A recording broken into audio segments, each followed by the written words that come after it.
इस चैप्टर में मेनली क्या देखो इलास्टिक क्या है, प्लास्टिक क्या है। देखो इलास्टिसिटी जो प्रॉपर्टी होती है, स्ट्रेस स्ट्रेन क्या है समझा रहे, केवल इलास्टिक। देखो अभी नॉर्मल भाषा में अपन को जो पता है इलास्टिक वो गलत है। अपन क्या कहते हैं, मान लो तुम्हारे पास एक ये है, ये खिंच नहीं रहा, और एक रबर बैंड है, रबर बैंड खींचता है, तो अपन नॉर्मल भाषा में इलास्टिक किसको कहते हैं, रबर बैंड को। क्यों? क्योंकि वो खिंच जाता है। लेकिन वो इलास्टिक नहीं है, ये ज़्यादा इलास्टिक है। अपन को इसमें ये पढ़ना है। तो देखो फिजिक्स की भाषा में, नॉर्मल भाषा को छोड़ देंगे, फिजिक्स की भाषा में इलास्टिक वो होता है जो अपने फॉर्म को रीगेन कर लेता है। फॉर्म को रीगेन मतलब जैसे अपन ने मान लो रबर बैंड का भी एग्जांपल लिया, रबर बैंड को अपन ने खींचा, इतना लंबा हो गया, जब अपन ने छोड़ा तो वापस उसने फॉर्म रीगेन कर लिया, मतलब ये है इलास्टिक। अब अगर कोई एक अपने पास आटा है, आटा है ना, गुथा वाला आटा है, उसको अपन ने खींचा, यहाँ तक खींचा, तो वापस आएगा? नहीं आएगा। वापस नहीं आएगा तो ये हो गया प्लास्टिक। अब कोई भी चीज़ ना परफेक्टली इलास्टिक होती है ना परफेक्टली प्लास्टिक होती है, लगभग लगभग परफेक्ट। यानी देखो जो भी इलास्टिक चीज़ है उसमें कुछ ना कुछ प्लास्टिसिटी रहती है, मतलब हो सकता है खींचने के बाद पूरा वापस ना आए, थोड़ी सा रह जाए, थोड़ा सा बड़ा हो जाए। ये हो सकता है हल्का सा वापस आ जाए, आटा हल्का सा वापस आ जाए। तो ये प्रॉपरली प्लास्टिक नहीं है और ये प्रॉपरली इलास्टिक नहीं है। प्रॉपरली प्लास्टिक कोई चीज़ नहीं होती, ना प्रॉपरली इलास्टिक कोई चीज़ रहती है। ठीक, ये चीज़ क्लियर है। इलास्टिक मतलब क्या देखा, जो अपना शेप रिगेन कर ले, जो जिस फॉर्म में था पहले उसी फॉर्म में आ जाए। जब अपन एक्सटर्नल फोर्स हटा दें वो चीज़ है इलास्टिक। जो फॉर्म वापस ना ले पाए ये चीज़ है प्लास्टिक। अभी है ना डेफिनेशन वगैरह ये सब नहीं लिखना, अभी समझते बस जाओ क्या होता है। अब रबड़ और आटे में ज़्यादा इलास्टिक कौन है, अपनी रबड़ हो गई। अब बताओ एक मान लो स्टील की रॉड है, ठीक, स्टील की रॉड है। अब स्टील की रॉड को जब अपन खींचेंगे थोड़ी सी आगे, यानी देखो खींचेगी नहीं, अपन ताकत लगा रहे हैं, खींच नहीं रही, अपन को दिख नहीं रही, बिल्कुल थोड़ी सी खिंच जाती है। इसको अपन डेल्टा एक्स लिख लेते हैं। हो सब बिल्कुल थोड़ी सी खींचे, जो आंख से दिखेगी भी नहीं, उतनी थोड़ी सी खिंच गई, छोड़े तो वापस शेप रिगेन कर लिया। देखो ये रॉड है अपनी काय की, लोहे की, स्टील की, किसी भी चीज़ की रॉड है। अब ये देखो ये इतना बड़ा दिखा रहे, इतना ज़्यादा नहीं खींचेगी, हल्की सी खींचेगी, ठीक, दिखेगी भी नहीं। बहुत बड़ी रॉड को अपन ने खींचा, हल्की सी खींची, वापस अपने शेप में आ गई, पता तक नहीं चला कैसे आ जाएगी। अरे ऐसा थोड़ी कि जब दिख ही नहीं रही तो कितनी सी खींची। मान लो छोटी सी दो बॉन्ड है, दो बॉन्ड खींची और टूट गई, एफ ही लिखना था, ये दो बॉन्ड है, खींची तो वापस आ गई, तो किसी को पता भी नहीं चला कि खींची है। तो जो अपनी स्टील या आयरन रॉड होगी ये ज्यादा इलास्टिक होगी। अब अपन को पता कैसे चलेगा कौन सी कितनी वापस आती? प्लास्टिक वो इलास्टिक होगा, प्लास्टिक भी इलास्टिक होगा। ये प्लास्टिक है लेकिन ये इलास्टिक से ज्यादा इलास्टिक है। समझ में आया? मतलब रबर बैंड से ज्यादा इलास्टिक है प्लास्टिक। हाँ प्लास्टिक, यानी इलास्टिक क्या, इलास्टिक जो अपने लोअर में रहती है उस इलास्टिक से ज़्यादा इलास्टिक ये प्लास्टिक है। मतलब प्लास्टिक एक्चुअली में इलास्टिक है ना, समझ? हाँ अब हाँ, और प्लास्टिक कौन सी चीज़ है? हाँ, यानी प्लास्टिक एक्चुअली में इलास्टिक है और आटा प्लास्टिक है। हाँ हाँ, अपन कहते कुरकुरे नहीं खाओ उसमें पन्नी रहती है, लेकिन देखो प्लास्टिक तो आटा भी है ना। तो वही है कि आटा प्लास्टिक है और जो प्लास्टिक है वो इलास्टिक है ना। समझ में आ रहा? अब देखो अपन को नहीं पता रहेगा कि किसकी प्रॉपर्टी कितनी है शेप रिगेन करने की, तो अपन को पता कैसे चलेगा? अरे कुल नहीं गलत, देखो कुल इतना देखो, अपन को शेप क्या, कुल इतना देखो कि जो भी चीज़ शेप रिगेन कर ले वो चीज़ है इलास्टिक, शेप रिगेन ना करे वो चीज़ है प्लास्टिक। अब इसकी अपन को तो पता नहीं चलेगा कि कौन सा इलास्टिक है कौन सा। अब जैसे मान लो लोहा है और मान लो एक एल्यूमिनियम है, बोलेंगे कौन से ज़्यादा इलास्टिक, तो अपन को नहीं पता कि किसकी ये प्रॉपर्टी ज़्यादा है शेप रिगेन करने की, तो अपन को ये पता नहीं चलेगा। तो अपन कैसे करते हैं, इसकी एक प्रॉपर्टी, एक फॉर्मूला है, अपन देखते हैं। अच्छा सबसे पहले स्ट्रेस स्ट्रेन समझो, अभी बताएंगे कैसे पता करते कौन सी चीज़ ज़्यादा इलास्टिक कौन सी चीज़ कम इलास्टिक। पहले जनरली इलास्टिक क्या है ये समझ में आ गया, प्लास्टिक क्या है ये समझ में आ गया। अब किसी भी चीज़ का अलग से है ना बहुत सारे एग्जांपल देने की ज़रूरत नहीं। मिट्टी क्या है, इलास्टिक की प्लास्टिक? प्लास्टिक। और अपना कोई भी सॉलिड चीज़ हो गई वो इलास्टिक हो गया, ठीक। अब यहाँ पे देखो मेनली देखो प्लास्टिक ही है ना, खींचेंगे, लेकिन उसमें कुछ इलास्टिक की प्रॉपर्टी भी है। लेकिन लिख के क्या होगे, देखो लिखना आयरन रॉड ही है ना। अगर ये लिखोगे कि प्लास्टिक इलास्टिक है, हो सकते हैं नंबर ना भी मिले, है ना, क्यों ना मिले वो पता है ना, बोर्ड थोड़ी है। तो यहाँ पे लिख के आना आयरन रॉड, क्यों? क्योंकि एनसीईआरटी में दिया है, ठीक। वहाँ पे अपन बहस कर सकते हैं, कुछ चीज़ों में बहस नहीं कर सकते, है ना। बोल दिया जाएगा, हो सकता है तुम लोग प्लास्टिक यानी एक्चुअली प्लास्टिक को इलास्टिक कह रहे हो, पीवीसी की बात नहीं कर रहे, कई चीज़ें हो सकती हैं। तो इलास्टिक क्या, अगर बोलेंगे, देखो एग्जाम्पल भी यही पूछा जाएगा कि आयरन रॉड इलास्टिक है या रबर बैंड इलास्टिक है, तो बोलेंगे आयरन रॉड ज़्यादा इलास्टिक है, ठीक। अब समझो यार, इलास्टिक दोनों है लेकिन आयरन रॉड ज़्यादा इलास्टिक है। अब समझो कुछ चीज़, अब कर्व वगैरह तो कराया नहीं, तो आधी टेंशन तुम लोग की ऐसी खत्म हो गई, सॉइल लिख सकते क्योंकि इसमें देखो आधा ये सरल चीज़ें हैं, आधा चैप्टर और आधा चैप्टर कर्व है, यही दो ही चीज़ बचती। कर्व नहीं कराया, आधी टेंशन अपनी खत्म हो गई। अब देखो कहाँ गए अपन, हाँ स्ट्रेस। स्ट्रेस क्या होता है देखो हाँ देखो, अब एक्चुअल डेफिनेशन वगैरह क्या होती है सबकी कल बताएंगे, है ना, ये कहीं से नोट्स अरेंज कर देंगे या फिर ये भी नोट्स हैं। लेकिन देखो स्ट्रेस होता क्या है, स्ट्रेस होता है, देखो अच्छा किसी भी चीज़ को अपन खींचते हैं, मतलब अपन फोर्स लगा रहे हैं, फोर्स लगा रहे हैं, किसी भी चीज़ को अपन खींचते हैं, मान लो ये एक रॉड है या कुछ भी है, खींचने वाली चीज़ है, रबड़ जैसे रबड़ बैंड है, खींचेंगे तो यहाँ पे अपन फोर्स लगा रहे हैं, तो ये एक फोर्स बैकवर्ड में लगा रही होगी। अब वो नहीं खींचने देना चाहती ना, तो वो एक फोर्स यहाँ पे लगा रही होगी, है ना, हाँ हाँ हाँ वैसा ही। तो ये एक फोर्स यहाँ पे लगा रही होगी, तो इस फोर्स को कहते हैं रिफॉर्मिंग फोर्स। अब देखो ये वाली फोर्स अगर ज़्यादा हुई तो थोड़ी सा खिंच जाएगा, ये वाली फोर्स कम हुई तो वापस आ जाएगा। तो ये कौन सी है, फोर्स अप्लाइड या फिर फोर्स एक्सटर्नल, और ये है फोर्स रिफॉर्मिंग, है ना। रिफॉर्मिंग मतलब जब ये वाली फोर्स छूट जाएगी, मान लो ये खींच रही है यहाँ तक ले आई, अब जब ये वाली फोर्स छूटेगी तो वापस छोटा क्यों हुआ, क्योंकि अंदर से एक फोर्स लग रही है। तो देखो फोर्स रिफॉर्मिंग, अब ये जो फोर्स रिफॉर्मिंग होती है कितने एरिया में लग रही है, तो एरिया अपना क्या, एरिया ऑफ क्रॉस सेक्शन लेते हैं, कौन सा, जो कि परपेंडिकुलर रहता है, ठीक। तो स्ट्रेस का फॉर्मूला सबसे पहले लिखो, फोर्स रिफॉर्मिंग अपॉन एरिया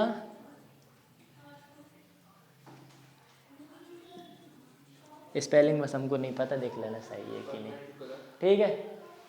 हाँ एरिया परपेंडिकुलर, मतलब जो भी एरिया अपना फोर्स रिफॉर्मिंग के परपेंडिकुलर होगा उस एरिया को अपन लेते हैं, है ना। क्रॉस सेक्शनल एरिया लिख लो, हाँ ये सही रहेगा, क्रॉस, ये इस फोर्स का फॉर्मूला प्रेशर इनटू एरिया है, हाँ ये वाला फोर्स है ना। देखो देखो देखो मैं बता रहा, सबसे पहले ये लिखो force reforming upon cross sectional area, और नीचे परपेंडिकुलर लिख लेना, या फिर परपेंडिकुलर क्रॉस सेक्शनल एरिया, कुछ भी लिख लो, मतलब बस समझो मतलब क्या है।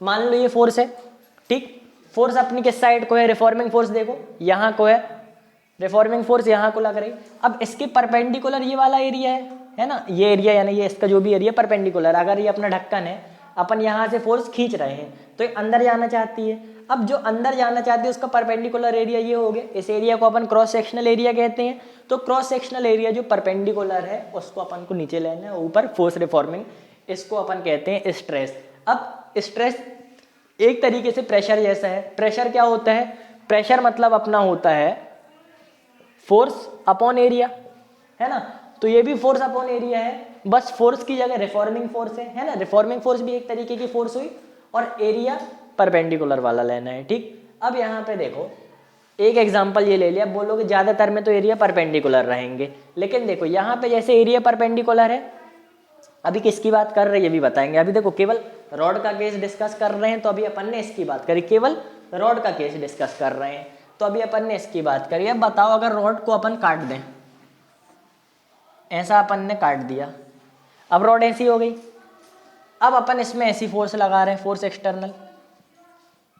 अच्छा देखो बताया भले हमने कि ये वाली फोर्स थोड़ी सी ज़्यादा होगी, लेकिन 11th क्लास इस चैप्टर के लिए अपन को दोनों फोर्स को बराबर लेके चलना है, जितनी अप्लाइड फोर्स रहेगी उतनी ही रिफॉर्मिंग फोर्स रहेगी, मान के चलना है, ठीक। अब बताओ इसको अपन ने काट दिया, अब अगर अपन यहाँ से खींच रहे, फोर्स एक्सटर्नल अंदर, फोर्स यानी रिफॉर्मिंग अंदर साइड को लग रही है, तो दोनों फोर्स का मैग्नीट्यूड एक ही रहता है, तो अपन भले यहाँ पे लिखेंगे फोर्स रिफॉर्मिंग, लेकिन जब अपन फॉर्मूला लगाने की बात आएगी, क्वेश्चन तो आएगा नहीं वैसे, लेकिन जब फॉर्मूला लगाते हैं तो फोर्स रिफॉर्मिंग या फिर फोर्स एक्सटर्नल में से कुछ भी लगा सकते हैं, ठीक, क्योंकि इसके जो स्ट्रेस वगैरह के आंसर आते हैं उसके मॉड देखे जाते हैं, मॉड यानी कि प्लस माइनस नहीं देखा जाता। तो यहाँ पे फोर्स एक्सटर्नल है, उतनी ही फोर्स रिफॉर्मिंग होगी। अब बताओ परपेंडिकुलर एरिया क्या है? यहाँ पे ये वाला एरिया तो परपेंडिकुलर है नहीं, तो जो इस पूरे का एरिया होगा, स्ट्रेस का फॉर्मूला फोर्स एक्सटर्नल अपॉन इस पूरे का एरिया नहीं आएगा। क्यों? क्योंकि ये एरिया परपेंडिकुलर नहीं है। अब इस केस में क्या होगा, देखो आएगा नहीं, ये क्वेश्चन सिखा बस रहे हैं, अपन को लेना है force reforming upon perpendicular area. अब अपन एरिया का काटेंगे तो थोड़ी मुश्किल लगेगी, तो अपन इसका काट लेंगे। मान लो पहले ऐसा था और अब ऐसा कट गया, तो कितने एंगल में कटा? थीटा एंगल में, थीटा एंगल में। अब अपन इसका अगर परपेंडिकुलर कंपोनेंट लेंगे, यानी फोर्स का एक परपेंडिकुलर कंपोनेंट ले लिया, तो उसका एंगल भी थीटा बनेगा, ठीक। अब ये कैसे बना, ये तो मैथ्स वगैरह का तुम लोग कर ही लोगे, है ना, 9th क्लास में भी था कि अपन सिमिलर कैसे प्रूव करेंगे दो ट्राइंगल को, तो ये वाली चीज़ तुम लोग से बन जाएगी। ना भी बने तो छोड़ो, बस ये देखना कि फोर्स एक्सटर्नल का यहाँ से जो कंपोनेंट निकलेगा, तो उसका और फोर्स एक्सटर्नल के बीच में वही एंगल होगा जो नॉर्मल वाले का और ये कटे हुए का बीच का एंगल है, ठीक। अब जब ये एंगल थीटा बन गया तो ये वाली फोर्स क्या होगी? F cos थीटा, है ना। तो अब अपन क्या लेंगे, अब अगर अपन से इस वाले डायग्राम में स्ट्रेस का फॉर्मूला पूछ ले, तो अपन स्ट्रेस का फॉर्मूला बोलेंगे F cos theta upon cross sectional area. Cross sectional area ये वाला पूरा हो गया, है ना, टोटल एरिया है, ठीक। F cos थीटा और टोटल, अरे सॉरी ये क्रॉस सेक्शनल एरिया नहीं होगा, टोटल एरिया होगा, टोटल एरिया यानी इसका एरिया बस लिख लो, ठीक। इतने ऐसी चीजें पूछी नहीं जाएगी, बता बस दिया कि अपन को हमेशा परपेंडिकुलर एरिया को लेना पड़ता है, उसका मतलब क्या है। तो परपेंडिकुलर एरिया का मतलब समझ में आ गया कि फोर्स और एरिया हमेशा परपेंडिकुलर होना चाहिए, ऐसा नहीं होना चाहिए जैसे यहाँ पे था, यहाँ पे परपेंडिकुलर नहीं था तो ऐसा नहीं होना चाहिए, ऐसा होगा तो चलेगा, ठीक। अब देखो कितनी डेट है?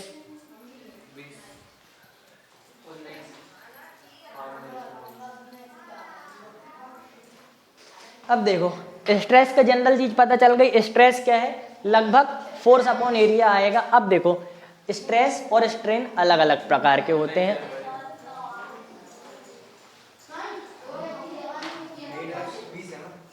छोड़ो छोड़ो कुछ भी हो, दरवाजा कौन बंद करेगा? चलो स्ट्रेस समझ में आया, स्ट्रेस समझ में आया। अभी अपन ने केवल रॉड की बात करी है ना, केवल रॉड की बात करी, अलग अलग तरीके के स्ट्रेस होते हैं वो बताएंगे। अभी रॉड के केस में force reforming upon cross sectional area आ गया। अब देखो केवल अभी रॉड का केस समझा रहे हैं, इसका स्ट्रेन देखो क्या होता है। स्ट्रेन का मतलब अभी कुल मतलब समझाने के लिए एक चीज बता रहे हैं, फिर पूरे टाइप्स बताएंगे।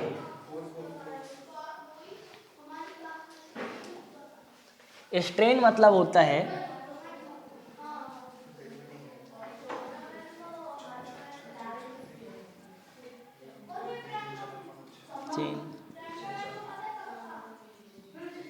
लो लिख दिया, देखो इधर स्ट्रेन मतलब रिलेटिव चेंज इन लेंथ। अभी ये वाला मिटा दे, है ना, ये वाला तो आना भी नहीं, केवल समझा रहे थे कि परपेंडिकुलर एरिया मतलब क्या होता है, नॉर्मल यही केस आएगा ऊपर वाला।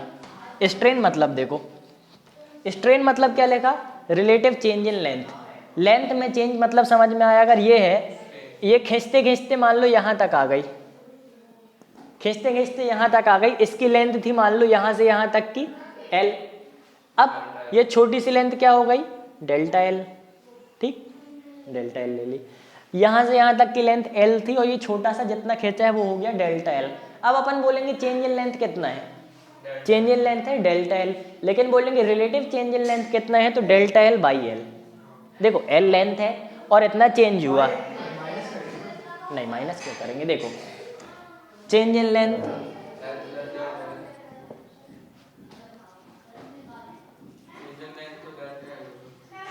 Delta L। देखो डेल्टा L क्या है, यहाँ से यहाँ तक की लेंथ थी, अपन ने खींचा तो इतनी लेंथ बढ़ गई, इतनी लेंथ है डेल्टा L, तो चेंज इन लेंथ क्या हुआ, डेल्टा L। अब रिलेटिव चेंज इन लेंथ,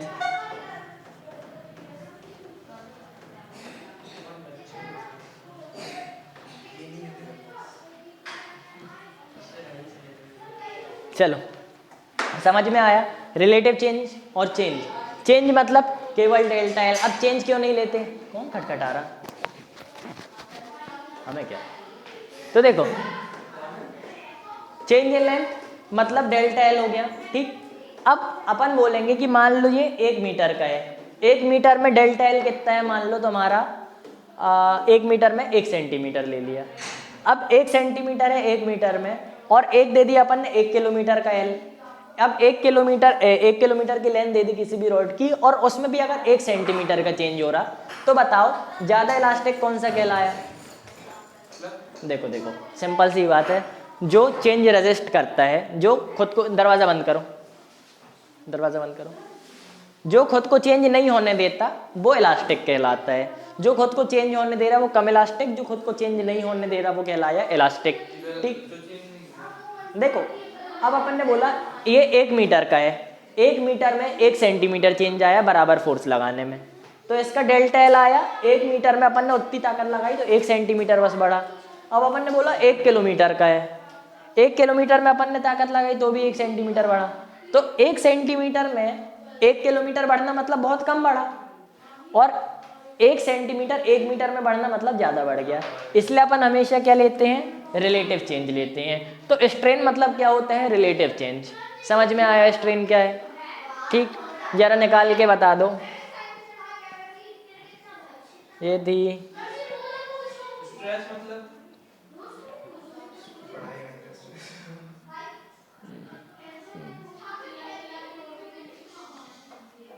चलो 50 मीटर की थी, 500 मीटर की थी, अपन ने वहां लगाया फोर्स, 25 मीटर बढ़ गई, बताओ स्ट्रेन कितना? स्ट्रेन इस पे 25 हुआ।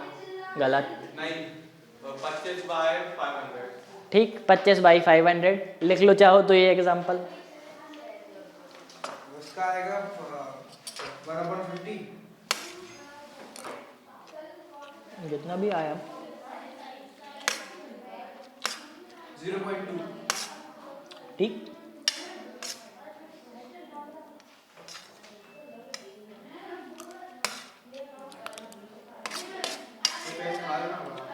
नहीं नहीं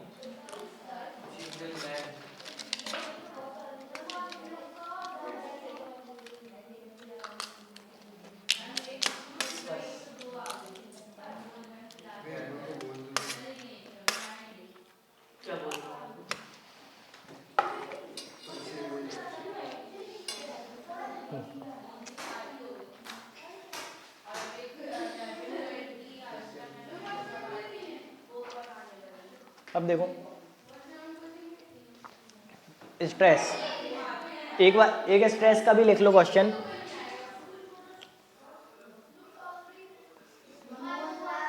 ये अपनी रॉड है, ठीक।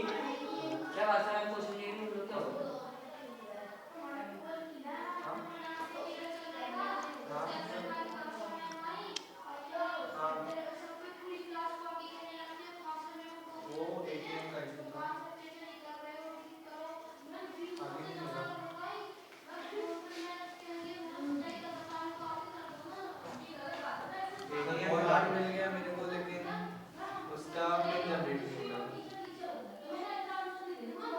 वो इसलिए समोसा ऑर्डर करो, इसलिए समोसा ऑर्डर करो।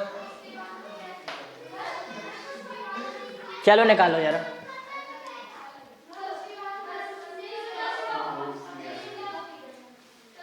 स्ट्रेन निकालो, सॉरी स्ट्रेस निकालो इसमें। 3.333 नहीं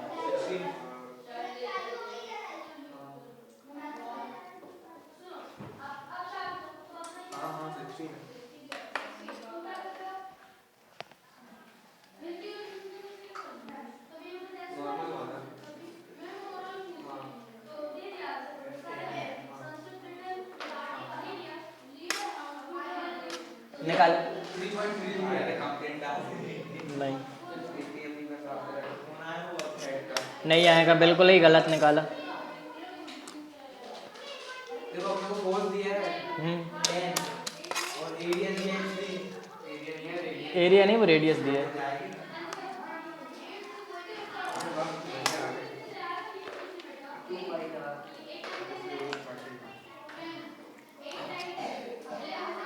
इसमें जैसे अपन ने कंप्लेन करी यूनियन लैंग्वेज पे आईडी में तो मेरा फोन आ था कंप्लेन का ऊपर हाँ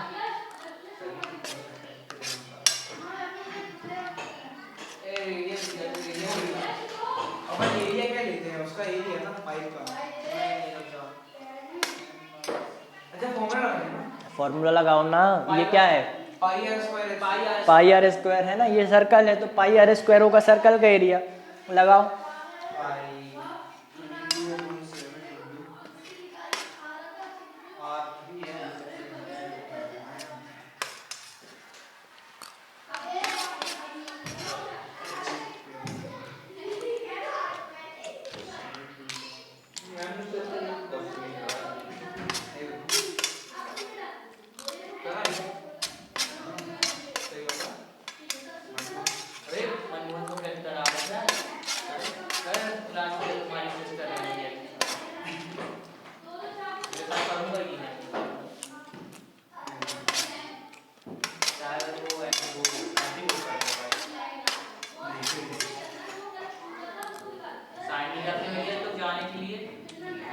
कहाँ?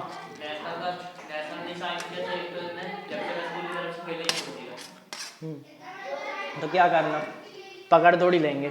साइन नहीं करते, नहीं करने तो बोलो भाई पूछना हमारा काम है। परमिशन दे दोगे तो कम से कम आपकी बात नहीं कटेगी, नहीं तो जाना तो हमको है ही। हाँ?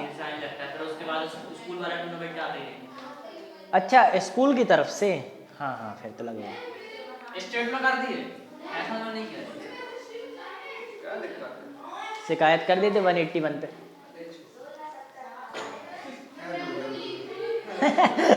चलो क्या आया? वो तो कर नहीं सकते।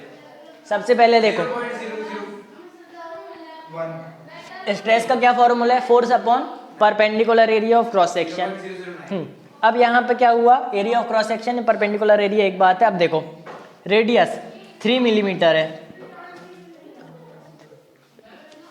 मिलीमीटर को मीटर में कन्वर्ट करो। सबसे पहले क्या करेंगे अपना अपॉन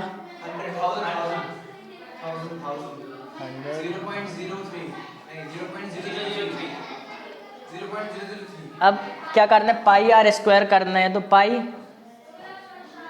आर और इसका स्क्वायर करेंगे, मतलब पाई 9/10⁶ ये आ गया।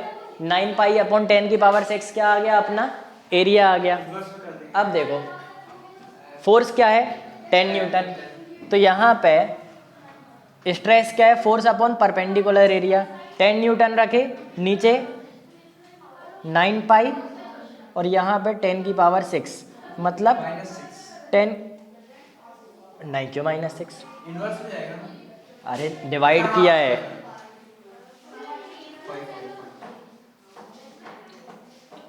ये आ गया अपना आंसर। ये क्या है? स्ट्रेस। अब बताओ स्ट्रेस की यूनिट क्या? कुल इतना बताओ। देखो ऊपर क्या है?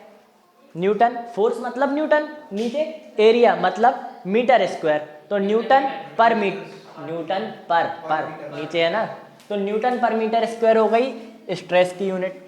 तो न्यूटन पर मीटर स्क्वायर स्ट्रेस की यूनिट। न्यूटन पर मीटर स्क्वायर को क्या कह सकते हैं अपन? पास्कल। तो पास्कल मैथ्स में भी होगा अभी। चलो ठीक।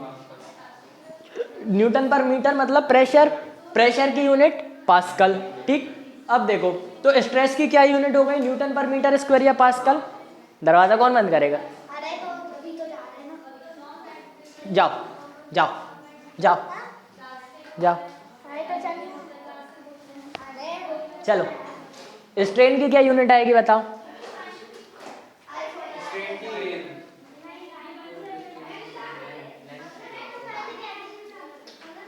रिलेटिव चेंज ना मीटर आ गया मीटर देखो डेल्टा एल एक लेंथ है मीटर, नीचे एल भी एक लेंथ है meter. Meter upon meter meter upon meter cut गया, मतलब डायमेंशन लेस है। ठीक। इस तो अपना स्ट्रेन होता है डायमेंशन लेस, स्ट्रेस क्या होता है बता दिया। स्ट्रेस यानी पास्कल जैसी यूनिट आती है। अब देखो स्ट्रेस स्ट्रेन का एक एक एग्जाम्पल लिख लिया। अब नॉर्मली समझ में आ गई कि स्ट्रेस है रिलेटिव चेंज इन लेंथ और स्ट्रेस क्या है force upon perpendicular area, strain क्या है रिलेटिव चेंज इन लेंथ। लेकिन अभी अपन ने किसकी बात करी थी, अभी अपन ने बात करी थी आयरन रॉड की।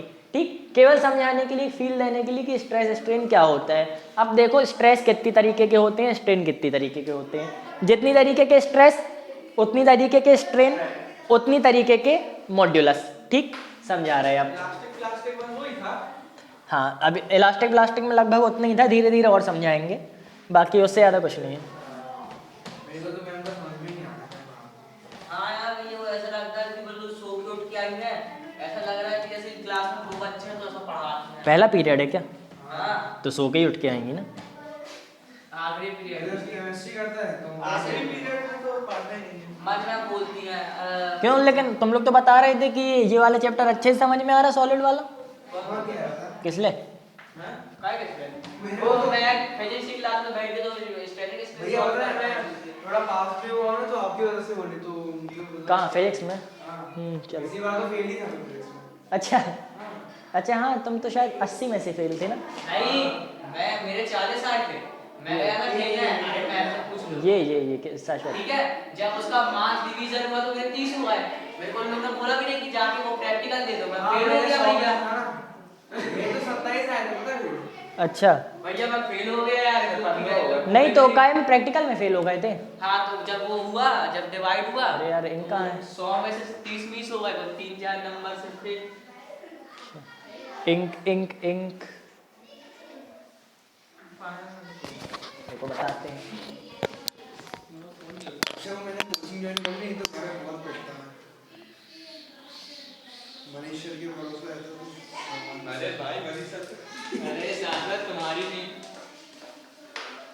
सियासत के ऊपर अगला केस नहीं मैं मैंने पहले नहीं पता तेरे को मैं मैं देखते थे मैं मनीषर। भैया पहले दिन आया तो बहुत बड़ा शौक हो गया कि साथ कोचिंग आया है।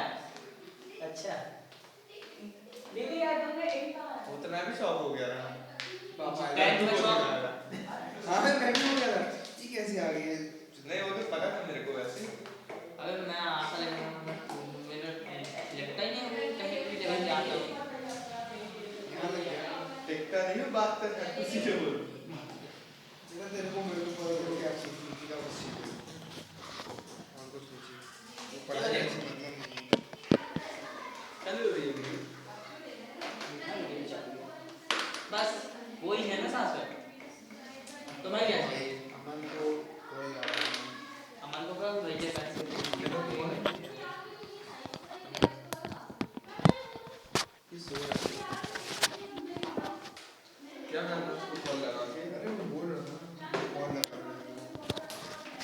प्रॉपर्टी देंगे मोटिवेशन देगा। चलो देखो स्ट्रेस कितने प्रकार के होते हैं। देखो स्ट्रेस अपने होते हैं 3 प्रकार के, केवल 3 प्रकार के पढ़ने हैं। स्ट्रेस मतलब एक क्या, सबसे पहले देखो लॉन्गिट्यूडनल स्ट्रेस। देखो नाम पे ही समझ में आ रहा है लॉन्गिट्यूडनल का क्या मतलब होता है। लॉन्गिट्यूडनल का क्या मतलब होता है, देखो अगर कोई चीज़ मान लो रॉड है, रॉड खींचेगी तो लॉन्गिट्यूडनली खींचेगी, उसको अपन कहते हैं लॉन्गिट्यूडनल स्ट्रेस। अब देखो लॉन्गिट्यूडनल स्ट्रेस 2 तरीके के होते हैं। हाँ नहीं देखो रॉड को लॉन्गिट्यूडनल खींचना है उसको अपन कहेंगे लॉन्गिट्यूडनल स्ट्रेस, मतलब जिसको लंबाई से अपन खींचते हैं लॉन्गिट्यूडनल स्ट्रेस। अब कोई बॉक्स है बता रहे ना तो रुको, तो अभी लॉन्गिट्यूडनल दो सफर करो।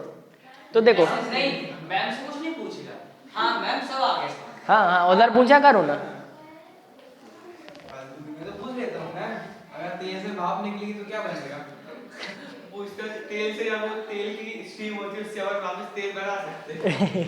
तेल से जो भाप निकलती है वो पानी बनता है। मेरे को तो आग पड़ता है। चलो देखो जरा टॉपिक में कहाँ स्ट्रेस कितने 3 तरीके के। एक होता है लॉन्गिट्यूडनल,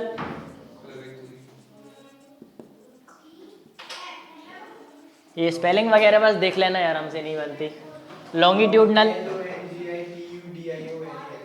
हाँ जो भी है ठीक। एक हो गई लॉन्गिट्यूडनल स्ट्रेस। लॉन्गिट्यूडनल मतलब एक रॉड है उसको अपन ने लंबे से खींचा, वो हो गए लॉन्गिट्यूडनल।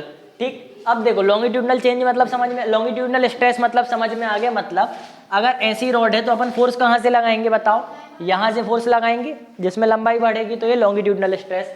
अब ऐसा हो सकता है कि अपन इसको दबा रहे हों, हो सकता है अपन इसको दबा रहे हों और फोर्स रिफॉर्मिंग ऐसे हो, मतलब अपन की फोर्स एक्सटर्नल क्या हो गई, जिस अपन रॉड को दबा रहे हैं अब वो वापस आना चाहती है तो फोर्स रिफॉर्मिंग इस साइड लगेगी, तो ये हो गई फोर्स रिफॉर्मिंग। ठीक, दबा रहे हैं मतलब एक्सटर्नली अपन उसको दबा रहे हैं, वापस आना चाह रही है तो वो ये वाली फोर्स लगा रही बाहर की तरफ, तो फोर्स रिफॉर्मिंग ये हो गई। अब देखो लॉन्गिट्यूडनल स्ट्रेस इसलिए दो तरीके के होते हैं, अगर अपन अपनी फोर्स से उसको कंप्रेस कर रहे हैं, अपन एक्सटर्नल फोर्स से उसको दबा रहे हैं मतलब अपन उसको कंप्रेस कर रहे हैं, तो ये एक हो गया कंप्रेसिव स्ट्रेस। अब अगर अपन की फोर्स एक्सटर्नल ये है मतलब अपन अब बाहर से खींच रहे हैं, तो फोर्स रिफॉर्मिंग कौन सी होगी? ये वाली फोर्स रिफॉर्मिंग ये वाली होगी। अब फोर्स एक्सटर्नल ये है, फोर्स रिफॉर्मिंग ये वाली होगी। इसका क्या मतलब है?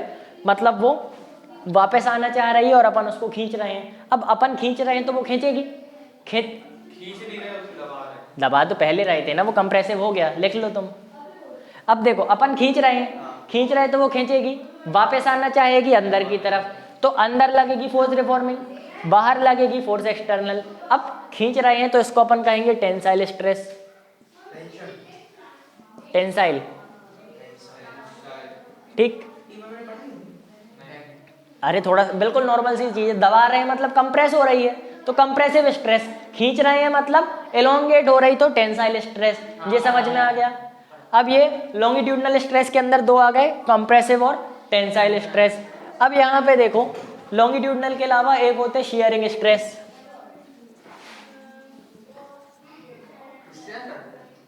शेयरिंग नहीं, शियरिंग, SHEAR। शियरिंग स्ट्रेस मतलब क्या होता है कि कोई चीज मान लो अपनी ये किताब है, किताब है, ये यहाँ पे ये पन्ने हैं और यहाँ से बाइंड है, किताब बाइंड है। अब यहाँ पे अगर किताब में अपन ने ऐसे फोर्स लगाई इस साइड को, तो क्या होगा? थोड़ी सी किताब उस साइड खिसकेगी तो किताब अपनी कैसी हो जाएगी? किताब अपनी हो जाएगी ऐसी। ठीक, अरे किताब है, अपन ने यहाँ से धक्का दिया तो किताब ऐसी हो जाएगी ना, नहीं होगी? देखो ये है, यहाँ से अपन ऐसे धक्का दे रहे तो ये देखो, अब ये तो यानी पतली तो होगी नहीं, मोटी किताब में और अच्छे से दिखता है, तो यहाँ से अगर धक्का देंगे तो ऊपर वाले पेज खिसक जाएंगे, नीचे वाले पेज रुक जाएंगे। देखो तो वो ये किताब को अगर अपन ने ऊपर से धक्का दिया तो ऊपर वाले पेज ऐसे आ गए, इस साइड को आ गए, नीचे वाले पेज वहीं रह गए। ये पेज ही तो है। अच्छा चलो, अब देखो पेज ऐसे खिसक गए, अब जब अपन फोर्स हटाएंगे तो वापस ऐसी बन जाएगी। ठीक, तो अपन ने एक्सटर्नल फोर्स लगाई है और फोर्स रिफॉर्मिंग लगी इस साइड को।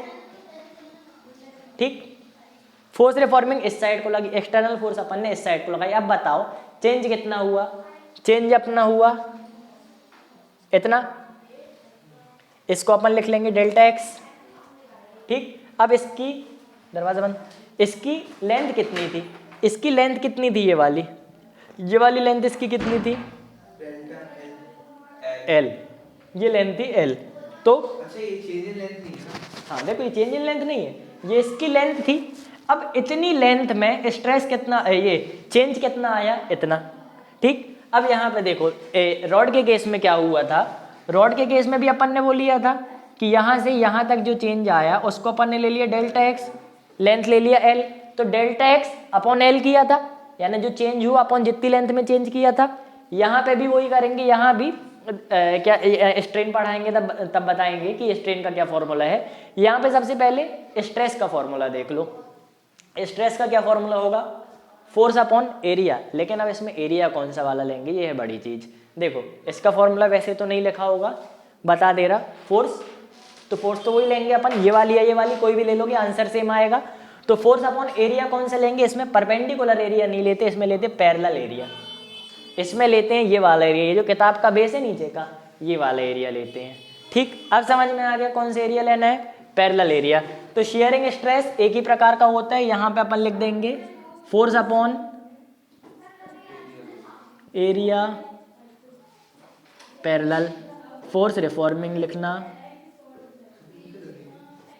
ठीक, रिफॉर्मिंग हमेशा लिख देना, रिफॉर्मिंग देख के कोई एक आध चीज गलत भी लिखोगे तो नंबर मिल जाएंगे। ठीक, फोर्स रिफॉर्मिंग अपॉन एरिया, कौन सा वाला, पैरेलल वाला। ठीक, जो इसका बेस है पैरेलल वाला एरिया, एरिया पैरेलल या फिर, और देखो अब यहाँ पे तो हमने केवल समझाने के लिए एरिया पैरेलल लिखा, जब किसी चीज की बात करोगे तो लिखोगे एरिया ऑफ बेस।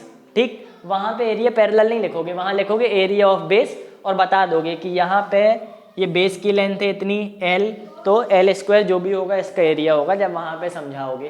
तो ये शेयरिंग स्ट्रेस समझ में आ गया। फोर्स अपॉन एरिया कौन सा, नीचे वाला। अब यहाँ पे देखो एक और स्ट्रेस होता है लॉन्गिट्यूडनल शेयरिंग, एक होता है वॉल्यूमेट्रिक।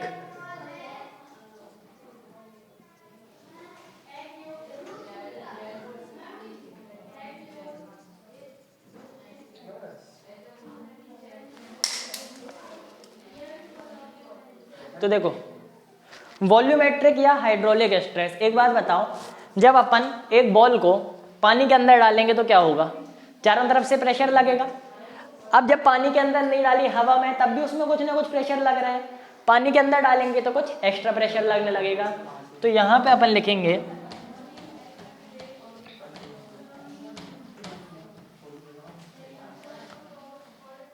वही चीज। तो देखो ये सारी यूनिट देखो, सारे फॉर्मूला में फोर्स अपॉन एरिया, इसमें भी फोर्स अपॉन एरिया था, तो ये सारे किसके हैं, प्रेशर के हैं। इसमें डायरेक्टली चेंज इन प्रेशर लिख सकते हैं, डायरेक्टली चेंज इन प्रेशर अपन लिख सकते हैं। तो यहाँ पे directly upon change in pressure लिख सकते हैं, मतलब वही है। अगर इसका फॉर्मूला मांगेंगे तो भी वही लिख देंगे, फोर्स अपॉन एरिया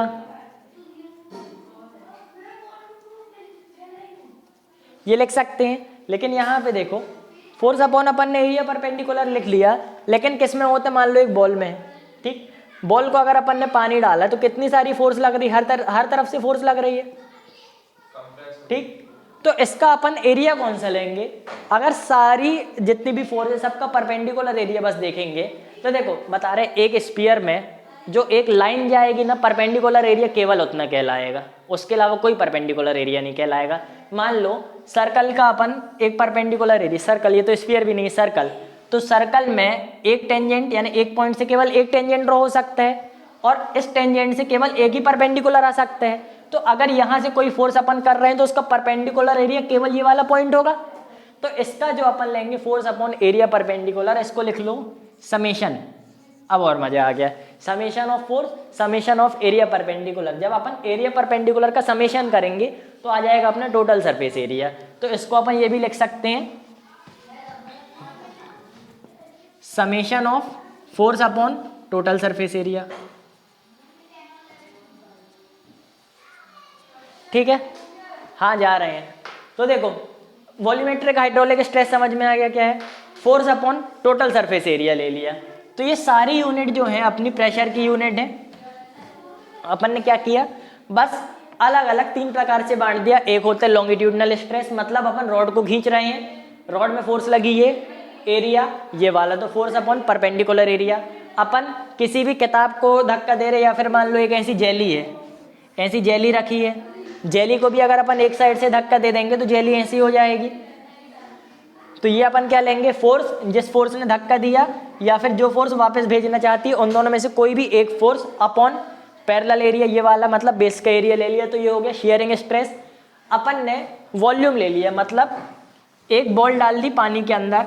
अब इस बॉल को चारों तरफ से जितनी भी फोर्स लग रही है और बॉल का टोटल एरिया, ये हो जाएगा अपना वॉल्यूमेट्रिक स्ट्रेस। ठीक, वॉल्यूमेट्रिक स्ट्रेस को अपन डायरेक्टली चेंज इन प्रेशर लिख सकते हैं। ठीक, क्या होता है, देखो जो भी चीज सॉलिड रहती है ना, सॉलिड के लिए ये सारी टर्म्स रहती हैं, स्ट्रेस वगैरह। वॉल्यूम, ये जो फ्लूइड रहते हैं, फ्लूइड के लिए प्रेशर रहते हैं। फ्लूइड क्या हो गया, जैसे गैस, गैस के अलावा अपना लिक्विड, जितने भी लिक्विड और जितने भी गैस है सारे बहते हैं, मतलब पानी भी बहता है, हवा भी बहती है, तो ये दोनों चीज कहलाए फ्लूइड। तो फ्लूइड के लिए अपन डायरेक्टली चेंज इन प्रेशर लिख सकते हैं। तो स्ट्रेस तीनों तरीके के समझ में आ गए। ठीक है, स्ट्रेस में कोई दिक्कत नहीं। अब ऊपर चलो, इन्हीं तीनों से चेंज इन यानी स्ट्रेस से अपन स्ट्रेन वगैरह समझा देंगे और उसके आगे का समझाते हैं। अच्छा नहीं यार, अभी तो वो कराना है ना, मोल का टेस्ट। चलो ठीक, मोल का टेस्ट लेंगे। नहीं, ये कल हो जाएगा।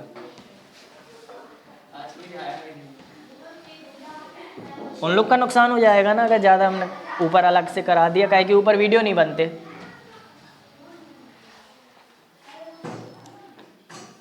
अमन तो जानबूझ के नहीं आया, अमन के नुकसान से दिक्कत नहीं है, लेकिन ओम तो बीमार है ना, तो ओम का नुकसान नहीं कर सकते।